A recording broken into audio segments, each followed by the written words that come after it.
Salut tout le monde, bienvenue sur ma chaîne. Aujourd'hui, comme vous avez vu dans la vidéo, on s'en va à Madagascar. Avant de commencer, je vous demanderai de vous abonner, de m'envoyer des pouces bleus, et puis de commenter, partager, activer la cloche. Et puis, c'est parti. Madagascar, la capitale, c'est Antananarivo. Ça a une superficie de 587 km² environ. La langue officielle, c'est le malgache. Et puis, le français vient en deuxième position.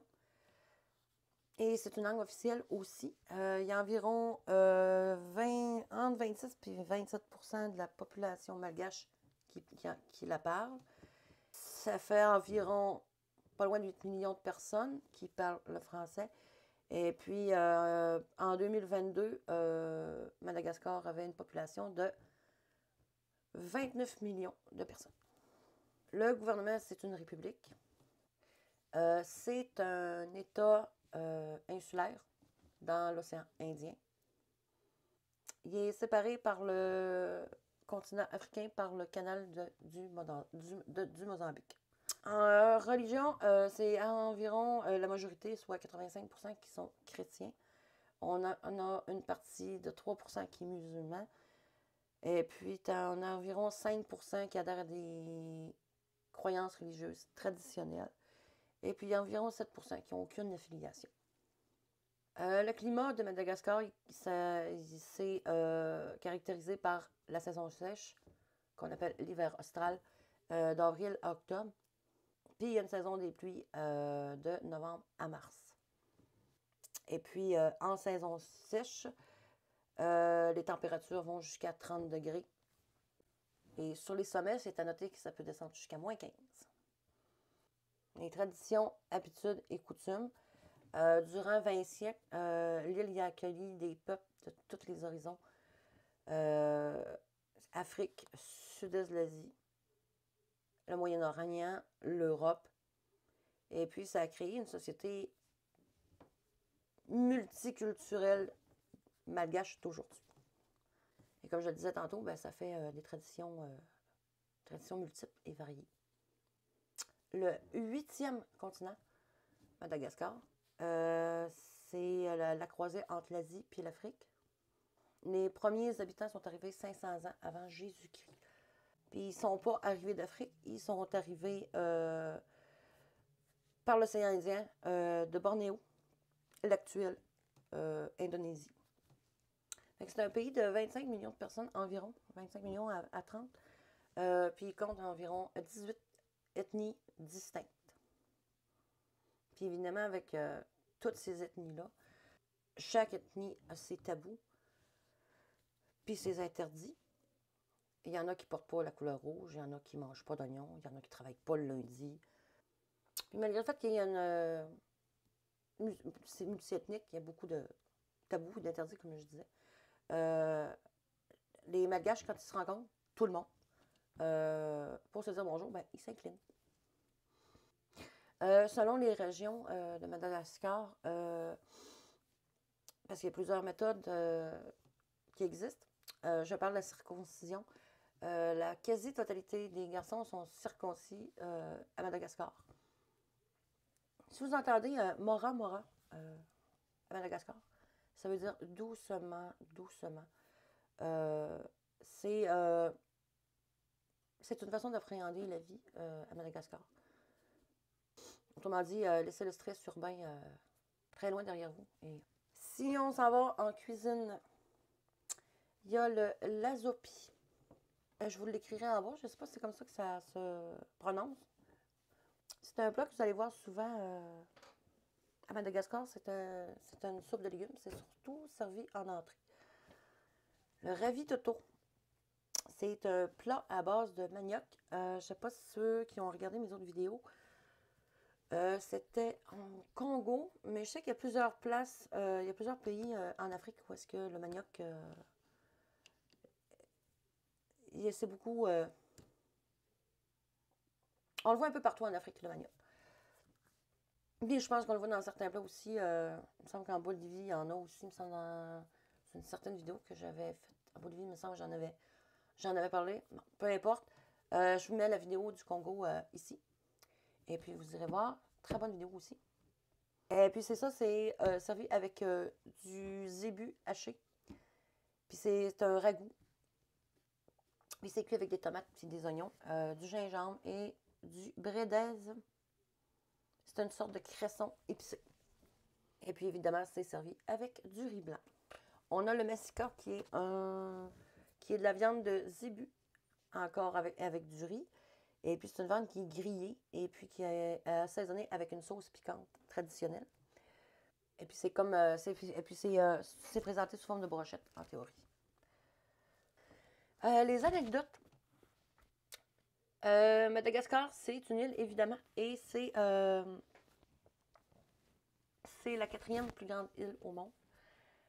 Les vêtements, en général, à Madagascar, on appelle ça un lamba.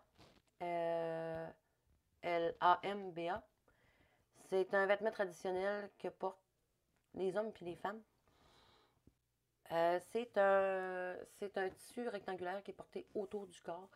Et puis, selon les occasions, c'est de différentes couleurs. Et évidemment, Madagascar, comme c'est une île, c'est quand même... il y a beaucoup de choses, il y a beaucoup de faune et de flore qui sont endémiques.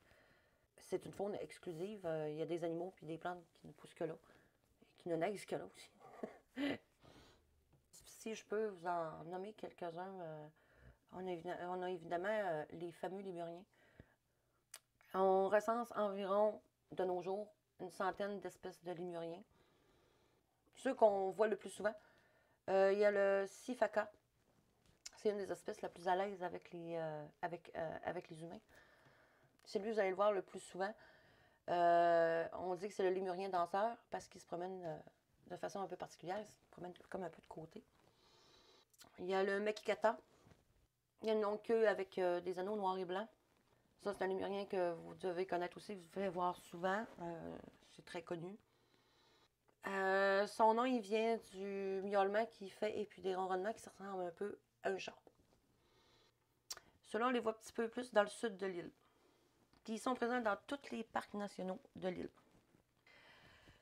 Si je vous parle du aïe-aïe, ça c'est un lémurien qui est nocturne. Et puis c'est un animal qui est très très discret puis qui est très dur à voir. Et puis qui est solitaire. Il est assez particulier parce que, bon, il y a des incisives de rongeurs. Il y a des oreilles de chauve-souris. Et puis, sa queue, ben, c'est comme ça les écureuils. Et puis, il y a un doigt très, très, très, très long. Et puis, ce doigt-là, il sert à aller fouiller dans les trous des arbres pour aller chercher les insectes. Il y a 3000 espèces de papillons sur Madagascar. Puis, l'un des plus beaux au monde, appelé le papillon comète. Et puis, c'est un papillon de nuit. Et puis, ce papillon-là, c'est un des plus grands insectes au monde parce qu'il est capable d'atteindre 30 cm de long. Le fossa, qui est scientifiquement appelé le... Non, je ne vous le dirai pas scientifiquement. Et puis, qui existe aussi qu'à Madagascar, c'est un grand carnivore qui est menacé de disparition. Les oiseaux, on a le filigule. C'est un canard plongeur discret et solitaire. Il y a le zébu. Le zébu qui est un symbole de sagesse et de richesse pour les Malgaches. Il est souvent présent dans les cérémonies. Évidemment, c'est un animal que les humains mangent. C'est un animal de travail, de transport. Et puis, il joue un grand rôle dans le quotidien des Malgaches. Si on parle de la flore, Madagascar abrite plus de 12 000 espèces botaniques. Puis plus de 80% lui sont endémiques. On peut penser d'ailleurs aux baobabs. Les baobabs, il y en a 6 espèces sur l'île. C'est appelé aussi Reniala ou mère de la forêt. Et puis leur tronc est une véritable réserve d'eau. Et puis le baobab, ben, il est sacré dans certaines régions de l'île. Et puis on finit avec les orchidées. Les orchidées, il y en a 1000 à 1500 espèces. Là, je vous nomme l'orchidée comète, mais il y en a plein d'autres, évidemment. Il y a l'orchidée agréacecum, et puis longicalaire, agréacecum, agréacecum, longicolore. On l'écrit en bon, hein. Ouais. Et puis, ben là, je nomme pas les autres parce que, bon, c'est des noms complètement pas prononçables. Et puis, c'est des espèces très rares. Et puis, il y a toutes sortes de variétés, toutes sortes de couleurs, toutes sortes d'odeurs, toutes sortes de formes. Et puis, c'est ça, c'est un grand trésor de l'île. Et puis, c'est comme ça que je termine ma vidéo. Je vous remercie de m'avoir écouté jusqu'à la fin. Si vous êtes là encore, envoyez-moi un petit smile en commentaire. Et puis, comme je vous disais tout à l'heure, n'oubliez pas de vous abonner, de m'envoyer des pouces bleus. Et puis, d'activer la cloche, de mettre des commentaires. Ça m'aide beaucoup pour monter dans l'algorithme. Je vous dis à la prochaine. Merci beaucoup. Tourlou!